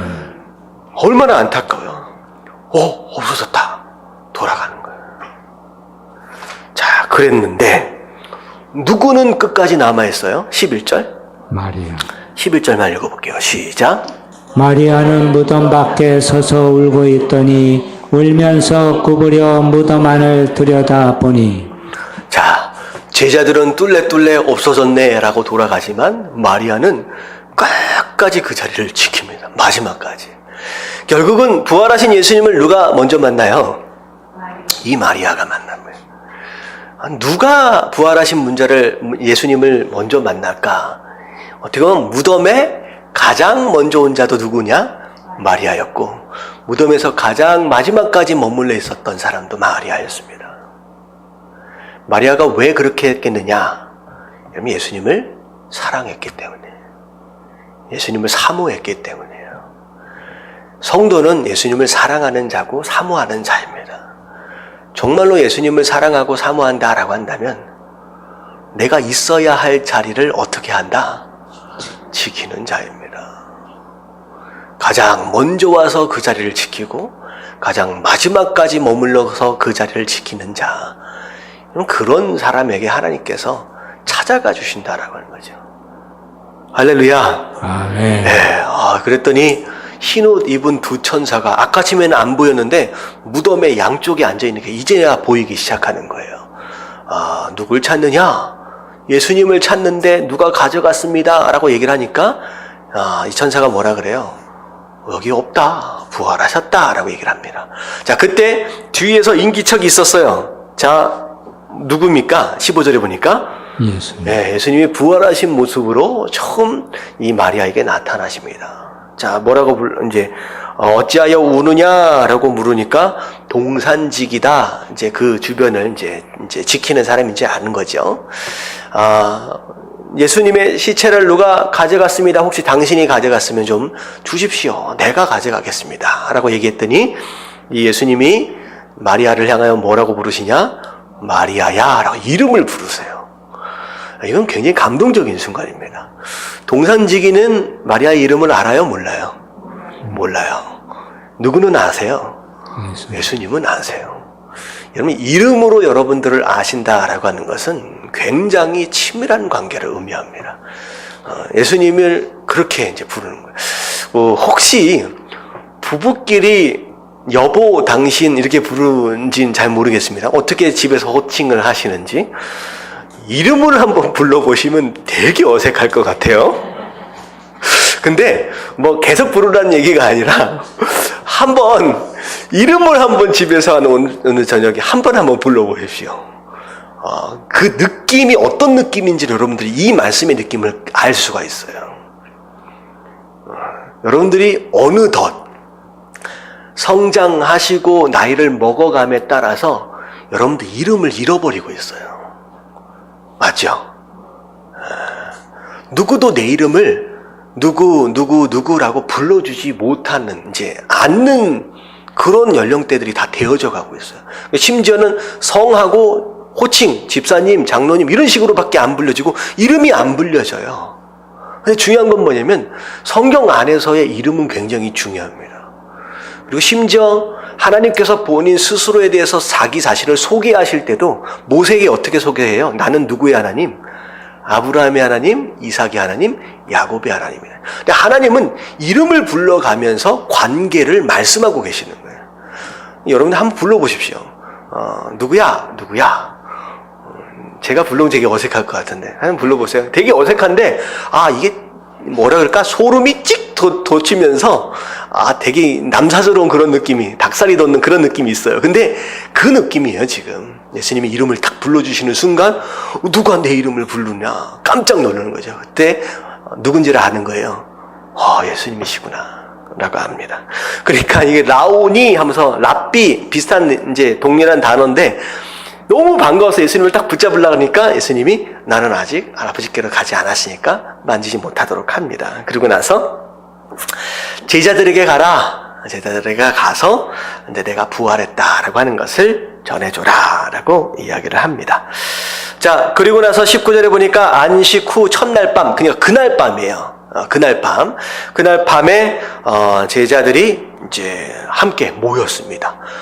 예수님의 시체가 없어졌기 때문에 모인 거예요. 부활하셔서 모인 게 아니라 지금 예수님 시체가 도대체 어디로 간 것이냐? 네가 만졌냐? 아니다. 이 얘기를 하려고 지금 모인 겁니다. 근데 모였는데 뭐 하는 마음으로 모였느냐? 두려움 가운데 모였어요. 왜냐하면 어떻게 보면 자기가 따르는 선생을 처형했잖아요. 대제사장들이. 그러면 나중에 어떻게 될 수도 있어요. 제자들까지도 이제 끌려가서 죽을지도 모르잖아요. 그러니까 너무 두려운 거예요. 그래서 문들을 다 잠가놓고 두려움 가운데 모여서 도대체 예수님 시체가 어디 갔느냐라고 의논을 하고 있는 사이에 예수님이 그 문 안으로 들어오시죠. 방 안으로. 중간에 딱 쓰셔서 처음 하셨던 말씀이 뭐예요? 평강이 있으라. 평강이 있으라. 부활하셔서 처음 하신 말씀이 평강이에요. 자, 이 평강이 있으라라고 하는 말씀을 3번 하십니다. 왜 중요하냐? 여러분, 부활은 어떤 의미를 가지냐? 죽음이라고 하는 최악의 상황을 무엇으로 바꿔놓는 거예요? 생명이라고 하는 최선의 상태로 바꿔놓는 역사가 바로 부활이에요. 여러분, 죽음보다도 더 최악의 상황이 있을 수 있어요? 없어요? 없잖아요. 그러니까 죽음과 같이 최악의 상황을 최선으로 돌려놓는 능력이 바로 부활의 능력입니다. 자, 이 부활하신 예수님이 이 제자들을 만나시는 순간, 부활을 경험하는 순간 뭘 느낄 수밖에 없느냐? 최악이 최선으로 바뀌는 것에 대한 증명이기 때문에 그들이 어떤 것으로 인하여 두려움을 느꼈든 그것을 무엇으로 바꿀 수 있는 능력이다? 평강으로 바꿀 수 있는 능력이 된다는 거죠. 그래서 믿음의 또 다른 이름은 평강입니다. 평강입니다. 우리가 두려워하고 걱정하고 염려하고 있다라고 하는 것 자체가 불신앙이에요. 부활을 믿지 못하고 있게 돼요. 결국은 부활신앙이다라고 하는 건 그 어떤 죽음의 권세, 그 어떤 두려움조차도 이기는 바로 그 능력이 부활신앙이다라고 하는 것이죠. 예수님 말씀하시면서 평강이 있으라. 뭘 두려워하느냐? 내가 살아났다. 내가 이겼다라는 거예요. 그게 선포되자마자 제자들의 마음이 뭘로 바뀌었어요? 두려움에서 기쁨으로 바뀝니다. 기뻐하더라라고 하는 거예요. 여러분, 혹시 무엇인가로 인하여 고민하고 염려하고 두려워하고 있다라고 한다면 어떤 예수님을 만나면 돼요? 부활하신 예수님을 만나십시오. 그 예수님은 최악의 상황을 최선으로 바꾸시는 능력의 하나님이다라는 거죠. 그러면 기뻐할 수 있다는 거죠. 두 번째 또 말씀은 너희에게 평강이 있으라. 나도, 자, 평강이 있으라라고 말씀하시면서 21절 보면 아버지께서 나를 보내신 것 같이 나도 너희를 보내노라. 뭘 주시는 거예요? 이제 제자들에게 사명을 주시는 거죠. 자, 이제 내가 부활했다. 이제 너희가 감당해야 할 사명이 있다라고 말씀하세요. 자, 그리고 나서 그들을 향하여 숨을 후 내쉽니다. 그리고 나서 성령을 받아라. 이 장면은 되게 난해한 장면입니다. 숨을 내쉬는 이 장면과 성령을 받는다라고 하는 이 장면을 기독교 영화에서 마치 어떻게 표현하느냐? 예수님이 후 부시면 제자들이 들어마시면서 성령을 받는 것처럼 묘사되어지는 그런 이제 기독교 영화들이 좀 있어요. 이 장면은 마치 어떤 장면과 비교되어질 수 있는, 연상케 하는 장면이냐면 기억나세요? 네, 창조하실 때 하나님이 흙으로 사람을 만드시고 나서 그 코에다가 생기를 불어넣는 마치 그 상황을 굉장히 연상케 하는 그 장면이에요. 그 장면이에요. 근데 어떻게 되었든 결국은 그것으로 말미암아 성령을 받아라 말씀하시는데, 과연 이렇게 숨을 내셔서 성령을 받은 게 맞느냐? 그러면 사도행전에 가서 그때 오시는 성령님은 또 뭐냐? 굉장히 어려운 질문들이 생기는데, 여러분들 이거는 설명을 할 수 있어요, 없어요? 없어요. 이게 도대체 어떻게 성령을 받는 것인지, 그때 그 성령은 뭔지 이게 설명이 되어질 수 없어요. 여기에 대한 설명이 없어요, 다른 성경에. 그러면 설명할 수 없으면 논쟁할 필요가 있다, 없다? 없다. 여러분들 이게 중요한 겁니다. 꼭 안 되는 설명을 갖다가 고집 설명하려고 애쓰지 마십시오. 근데 이 말씀에 가장 중요한 게 뭐냐면 성령을 이때 받았느냐 안 받았느냐가 중요한 게 아니라 뭐가 중요한 거예요? 뭐라고 말씀하신 다음에 성령 받아라고 말씀하셨어요? 네. 사명을 감당해라. 내가 너희를 보낸다라고 말씀하시고 나서 성령 받아라는 거예요. 곧 이 얘기는 무엇이냐? 너희가 사명을 감당하려면 반드시 뭘 받아야 한다? 네, 성령 받아야 된다는 거예요. 네 힘으로, 네 의지로, 네 열정으로는 안 된다는 거예요. 성령 받아라. 그래야 감당한다. 여러분들 성령 충만을 위해서 기도하시길 주님의 이름으로 축원합니다. 예수님이 말씀하셨어요. 안 된다는 거예요. 우리 힘으로는. 근데 23절 같이 한번 읽겠습니다. 시작. 너희가 누구의 죄든지 사하면 사하여질 것이요 누구의 죄든지 그대로 두면 그대로 있으리라 하시니라. 자, 성령 받아라. 그리고 사명을 감당해라 라고 말씀하신 다음에 그 사명이 뭐냐라고 하는 거에 대해서 설명하시는 장면이에요. 뭐가 사명이라는 거야? 첫 번째 사명. 한마디로, 한 단어로. 죄를 사한다는 게 무슨 뜻이에요? 이건 용서입니다. 용서. 예수님께서 제자들을 보내시면서 성령을 받고 사명을 감당하라 라고 말씀하시는데 그 사명의 첫 걸음이 무엇에서부터 시작되어진다? 용서서부터 시작되는 거예요. 이건 굉장히 중요한 원리입니다. 여러분, 사명, 우리 교회 설교 가운데 가장 많이 등장하는 단어 가운데 하나일 거예요. 사명. 도대체 사명을 감당한다는 게 뭐냐? 도대체 뭘 하겠다라고 하는 거냐? 뭐서부터 시작된다? 용서부터 시작되는 거예요. 나를 어렵게 만들었던 사람, 나를 힘들었게 만들던 사람들, 나를 괴롭게 했던 그 모든 사람들에 대한 용서가 선행되어지지 않는다라고 한다면 그 다음에 사명이 있어요, 없어요? 여러분, 그 다음 단계를 못 넘어가요. 그래서 진짜 사명의 시작은 용서하는 것에서부터 시작이 됩니다. 용서하십시오. 그래야 전도가 돼요. 전도해 보시는 분은 알아요. 내 마음 가운데 용서 안 되는 누군가가 있으면 전도도 안 돼요. 아무 일도 안 돼요. 여러분들 먼저 용서함으로 사명의 첫걸음을 띄어야 한다라고 하는 거 여러분 깨달아지시길 주님의 이름으로 축원합니다. 아멘. 자, 오늘 말씀 굉장히 중요한 말씀인데 다 기억하실 수 있을지는 모르겠는데 잊어버리지 마십시오. 아셨죠? 네, 잘 메모해 두세요. 이건 잊어버리면 안 돼요. 지금 이게 양이 지금 함께 보고 있는 양이 거의 주일 설교 얘기하면 한 2달치 설교를 지금 하고 있는 거예요, 여러분들.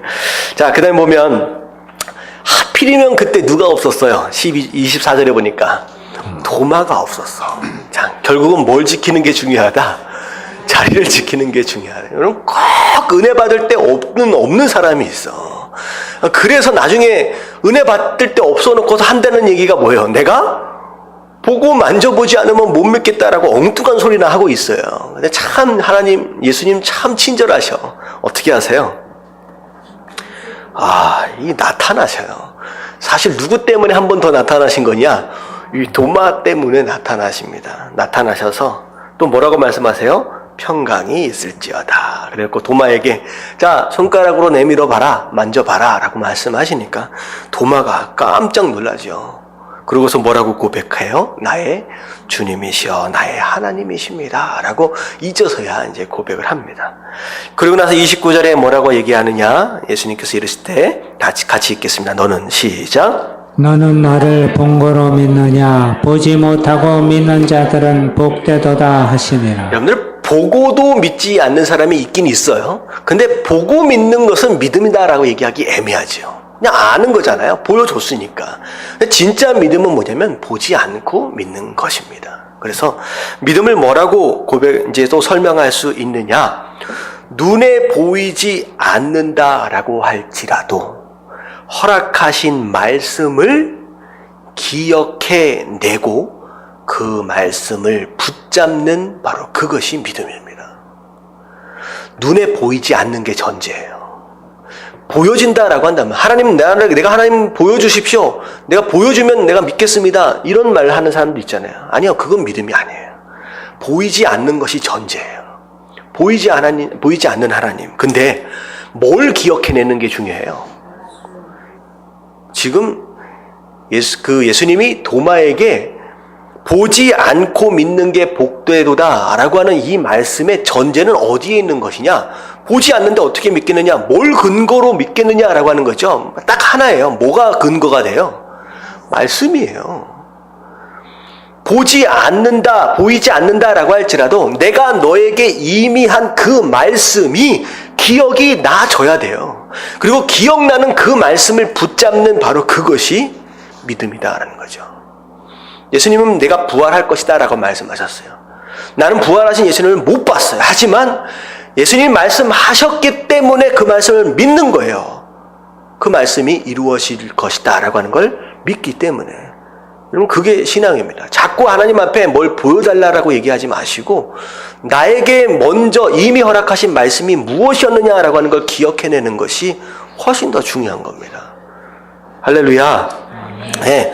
자, 그리고 나서 30절 예수께서 제자들 앞에서 이 책에 기록되지 아니한 다른 표적들도 많이 행하셨다. 근데 이런 것들을 기록한 것은 이제 굉장히 많은 사건들 가운데 몇 가지만을 기록할 수밖에 없었다는 거죠. 근데 이것들만을 기억한 이유는 뭐냐면 너희로 예수께서 하나님의 아들 그리스도이심을 믿게 하려 함이요 또 너희로 믿고 그 이름을 힘입어 생명을 얻게 하려 함이니라. 결국은 요한복음을 기록한 목적이 이것을 통하여 어떻게 하도록 하기 위한 것이다. 두 가지. 예수님이 그리스도다라고 하는 것을 믿도록 하는 거. 그리고 그 믿음으로 말미암아 우리에게 뭘 얻는 거? 생명을 얻기 위한 것이 바로 요한복음을 기록한 목적이다라고 이제 설명을 하고 있습니다. 자, 마지막 장까지 쭉 볼게요. 이건 굉장히 여기까지 보면 요한복음이 이제 마무리가 됩니다.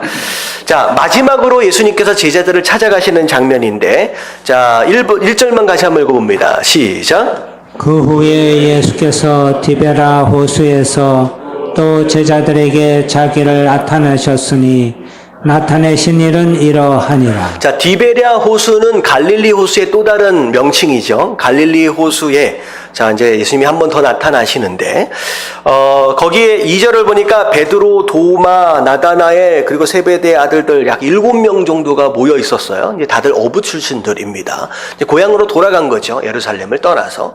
이제 돌아가 있는데 한참 분명히 예수님 뭐라고 말씀하셨어요? 내가 너희를 보낸다라고 말씀하셨는데 어떻게 해야 할지를 모르는 거예요. 어떻게 해야 할지를. 그러니까 공상맞게 그냥 집안에 앉아있는 상황이 된 거죠. 그러다가 야, 배도 고프고 이제 우리 뭐 먹고 살까라고 하는 고민하는 가운데 이 베드로가 그래도 나이가 좀 있는 것 같아요. 자, 뭐 하러 가자? 물고기 잡으러 가자라고. 참 이게 수제자예요. 이게 수제자. 이 수제자라고 하는 사람이 예수님을 위해서 목숨도 던진다라고 하는 사람이 결국 한다는 얘기가 제자들 데리고 뭐 하러 간 거예요? 사명 감당하러 간 게 아니라 물고기 잡으러 간 거예요. 그걸 또 따라가고 있는 애들. 참 이게 참 이제 난감하죠. 근데 이게 이제 우리의 모습입니다. 결국 성령 못 받으면 이런 모습대로 살 수밖에 없는 거죠. 아무리 사명을 주셔도 내가 뭐 해야 할지 몰라. 그리고 결국은 한다는 게 뭐 잡으러 간다? 먹고 살 거 생각해서 고기 잡으러 가는 수밖에 없는 처량한 우리의 모습을 그냥 의미를 합니다. 자, 근데 고기를 잡는데 고기가 잡혀요, 안 잡혀요? 이상하게 안 잡혀요. 이 베드로와 이 제자들은 전문가예요. 어부 출신이에요. 갈릴리에서 태어나서 갈릴리에서 자란 사람이고 이 사람들은 평생 고기 물질해가지고 먹고 살았던 사람이에요. 근데 고기가 안 잡혀. 밤새도록 잡혔는데 왜 안 잡혔을까요? 이들의 삶이 변했어. 어떻게 변했어요? 여러분, 예수님을 만나기 전의 삶은요, 뭐 하면 성공하고 뭐 하면 행복해져요? 열심히 일하고 돈 벌고 열심히 노력하면 행복해지는, 여러분, 그게 일반적인 삶의 원리입니다. 예수님을 만나기 전의 삶은 세상의 삶의 원리를 따라 사는 거예요. 다시 말하면 고기 잡는 실력이 있고 경험이 있으면 나가서 그물 던지면 어떻게 되는 게 맞는 거예요? 잡히는 게 맞는 거예요. 근데 예수님을 만나고 난 뒤에 뭐가 바뀌었어요? 여러분, 인생이 바뀌었어요. 더 이상 세상이 말하고 있는 인생의 삶의 원리대로 사라지는 거예요? 이제 아니에요. 이제는 아니에요. 우리는 그 세상 사람이 아니에요. 여러분, 똑같이 섞여서 어울려 살고 있지만 우리는 전혀 다른 세상을 살고 있습니다. 세상 사람들은 운명과 저주와 어떻게 되면 그런 이제 세상의 원리를 따라 그냥 살아가는 거예요. 돈 있으면 뭐하고 실력 있으면 뭐하고 그냥 원리를 따라 살아간 거예요. 근데 우리가 예수님을 만나는 순간 그건 곧 무엇을 의미하느냐? 이제는 우리가 이 세상 사람들 안에 있는 것이 아니다. 세상에 속한 사람들이 아니다. 하늘에 속한 사람들이다. 다시 말하면 우리 세상은 다른 세상이에요. 이제는 열심히 산다고 돈이 벌린다 안 벌린다? 이제는 안 벌려요. 여러분, 이게 되게 중요한 겁니다.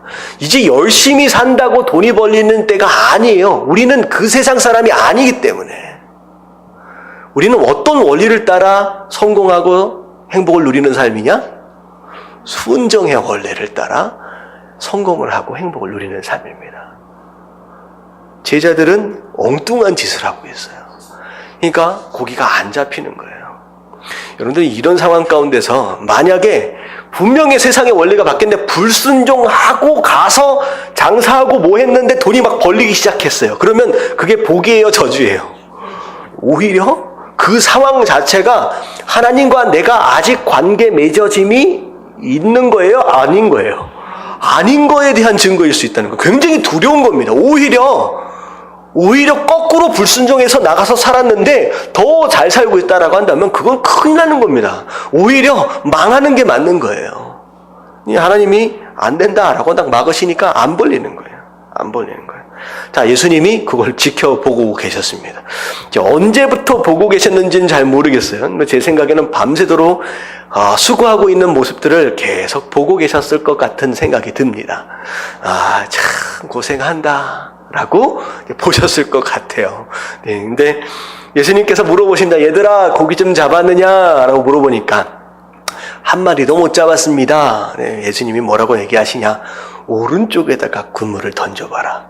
여러분들, 이게 말씀이니까 그런가 보다 하지요. 이게 되게 엉뚱한 장면입니다.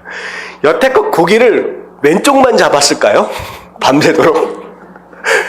이쪽도 던져보고 저쪽도 던져보고 깊은 데로도 가보고 낮은 데로도 가보고 다 가봤겠지요. 근데 여태껏 다 해봤는데 갑자기 하시는 말씀이 이렇게 잡고 있었더니 오른쪽으로 던져봐라. 말도 안 되는 이제 요구예요. 근데 제자들 참 순진해요. 또 오른쪽으로 던져봅니다. 그랬더니 무슨 일이 벌어져요? 엄청나게 많은 고기가 잡힙니다. 자, 왜 예수님께서 제자들로 하여금 밤새도록 수고했음에도 불구하고 잡지 못했던 그 물고기를 왜 이때 아침이 되어서야 잡도록 하셨느냐는 거죠. 이게 굉장히 중요한 의미가 있는데요. 여러분, 고기 많이 잡아서 잘 먹고 잘 살아라는 얘기가 아니에요. 결국은 이들이 무엇을 통하여 고기를 잡았어요? 밤새도록 열심을 내서 잡았습니까?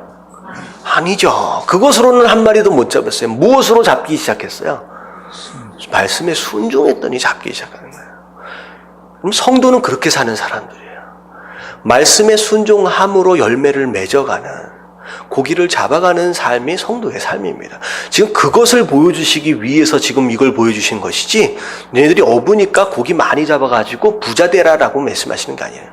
꼭 이런 사람이 있어요. 어쩌다가 대박 나니까 이야, 이게 하나님의 뜻인가 보다 하면서 고기 잡으러 계속 가는 사람이 있어요. 아니에요. 그것을 통하여 어떻게 이제는 살아야 하는구나 라고 하는 걸 깨닫고 자기가 있어야 할 자리로 돌아가야 되는데, 여기서 대박 나네? 이 아이템 좋네? 이거 사업 잘 되네? 거기 계속 머물러서 고기 잡고 있는 사람이 있다는 거죠. 여러분들, 그것은 하나님의 뜻이 아닙니다.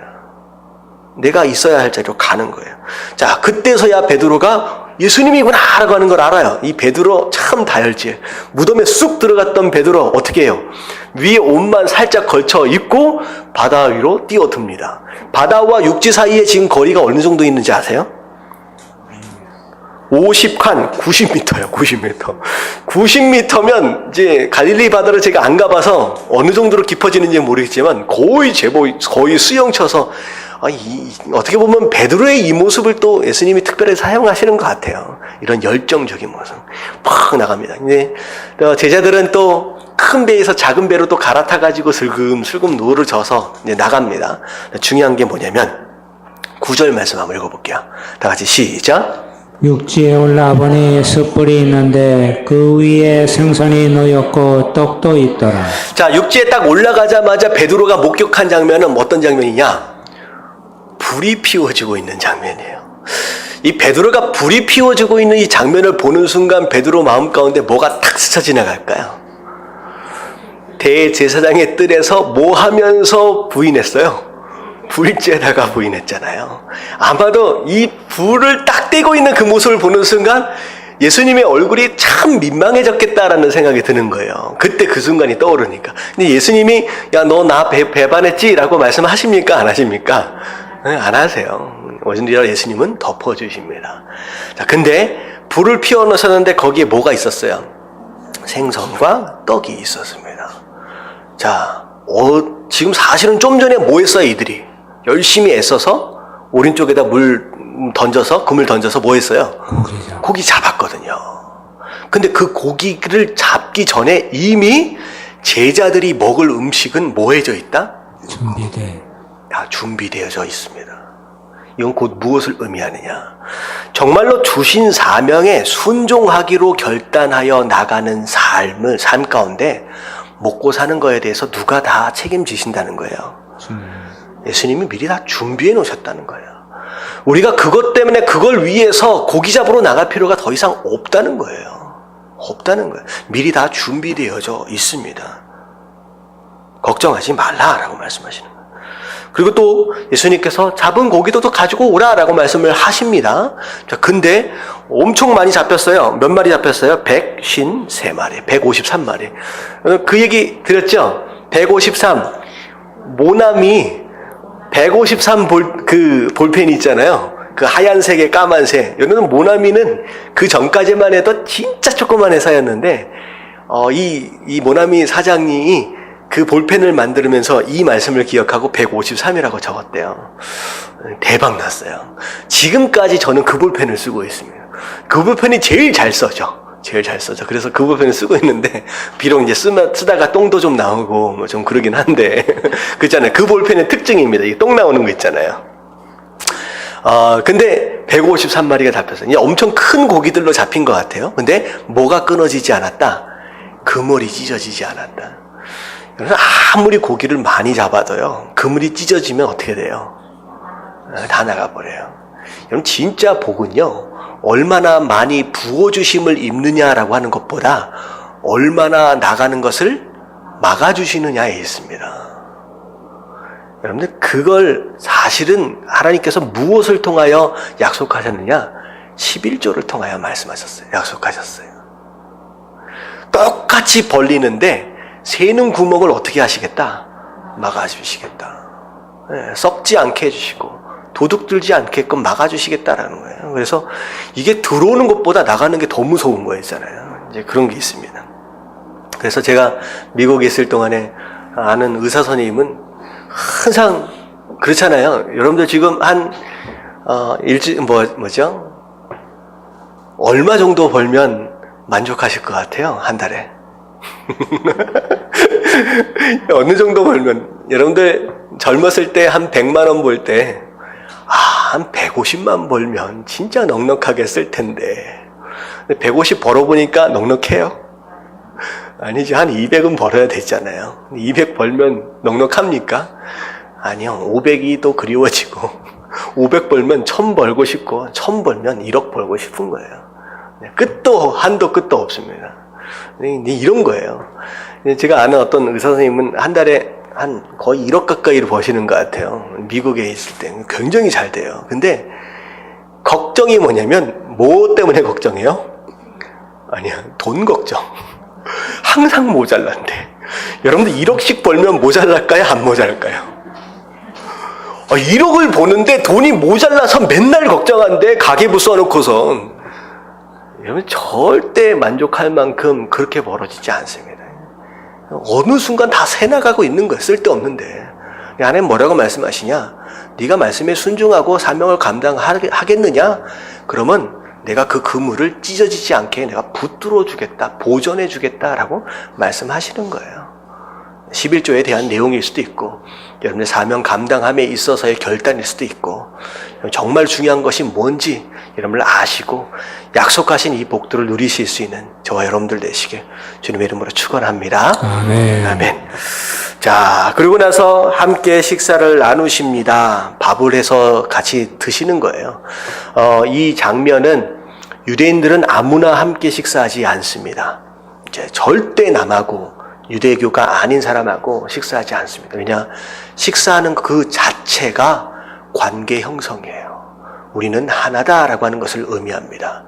예수님께서 사실 두 가지 종류의 모습으로 예수님 관계 안으로의 초청을 설명하고 계시는 거예요. 첫 번째의 모습은 예수님이 제자들의 발을 씻겨주시는 것을 통하여 너와 내가 상관이 있다라고 하는, 하나다라고 하는 것을 발을 씻겨주시는 것을 통하여 표현하셨고요.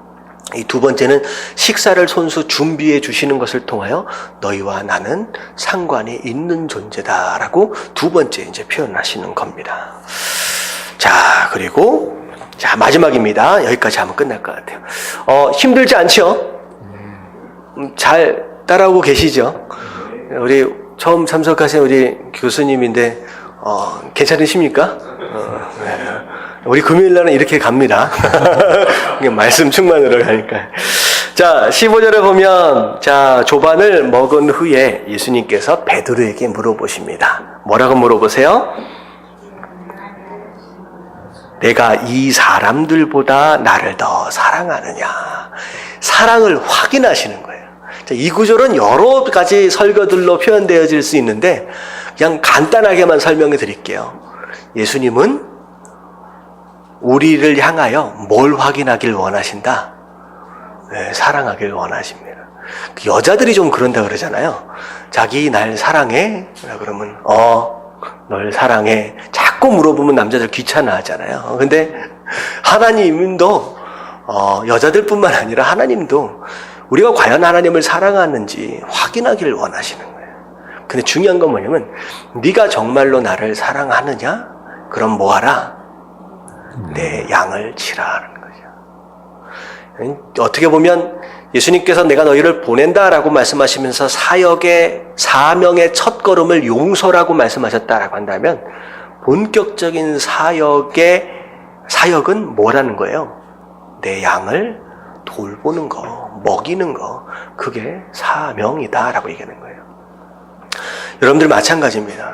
목사도 마찬가지고 모든 성도들이 정말로 하나님께서 우리에게 허락하신 양을 돌보고 양을 먹이고 양을 치는 것에 집중하면요, 교회는 절대 싸우지 않습니다. 다른 것에 관심을 두기 시작하는 순간 부딪히기 시작하는 거예요. 여러분들은 그것만을 한번 생각하시면 좋겠어요. 하나님, 나를 위해서 내가 돌봐야 하는 그 양이 누굽니까? 라고 하는 것을 여러분들이 생각하시고 그 양이 여러분들에게 붙여주실 때 여러분들 최선을 다해서 돌봐 가십시오.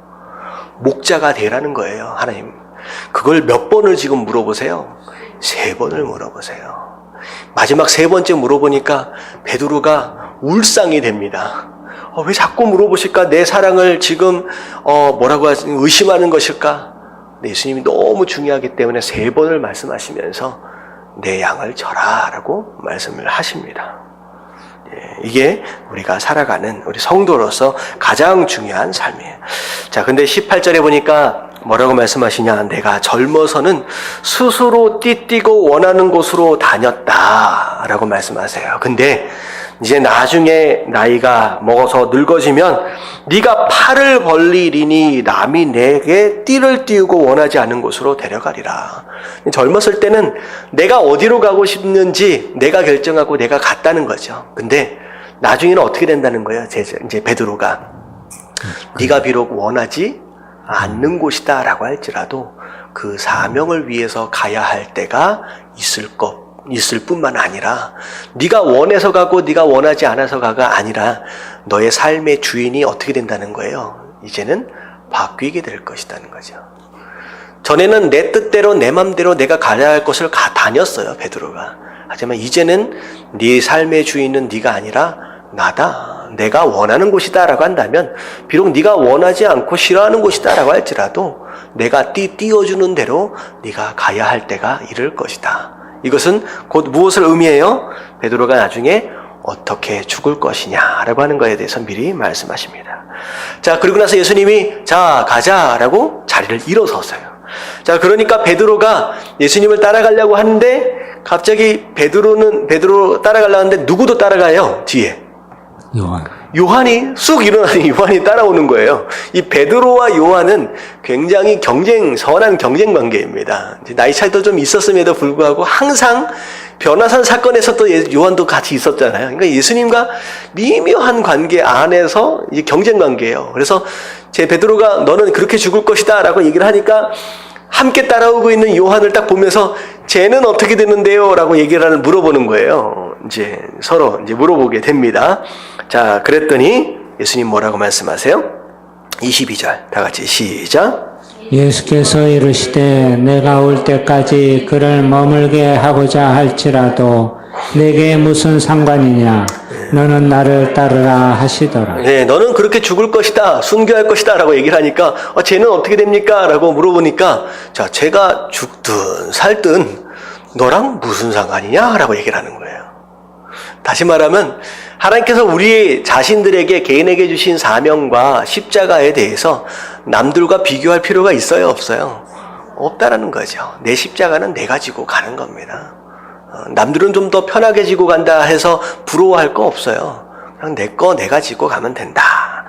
자, 24절, 25절 이 모든 일들을 다 기억하게 되는데 자, 예수께서 행하신 일 이외에도 만일 낱낱이 기록된다고 한다면 이 세상이라도 이 기록된 책을 두기 부족할 줄 아노라. 만약에 다 썼다라고 한다면 성경 책 안에 담을 수 없다는 거죠. 책 안에 엄청나게 많은 메시지들과 기적들과 이런 일들이 있었는데 정말로 우리가 예수 그리스도를 믿고 영생을 얻는 데에 합당한 그것을 위해 필요한 말씀만을 기록했다라고 하는 것이 요한의 마지막 정리죠. 자, 요한복음을 마쳤습니다. 우리 수고하셨는데 우리 함께 격려 박수 할게요. 할렐루야.